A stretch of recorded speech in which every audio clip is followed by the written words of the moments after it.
Hello guys, get ready because in this video I'm going to show you how to fix Infinix Hot 60 is not charging. So watch this video carefully and follow every step as I'm showing in video, and don't forget to subscribe the channel.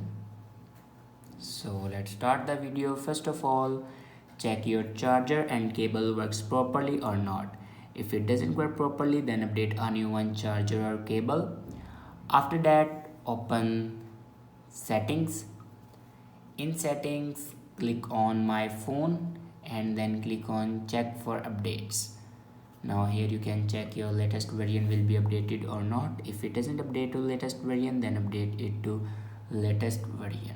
After update a latest version, then go back to your home screen and restart your device. For restart your device, press and hold power button and then click on restart. After restart your device, your problem will be fixed. I hope this video is helpful for you. Thanks for watching.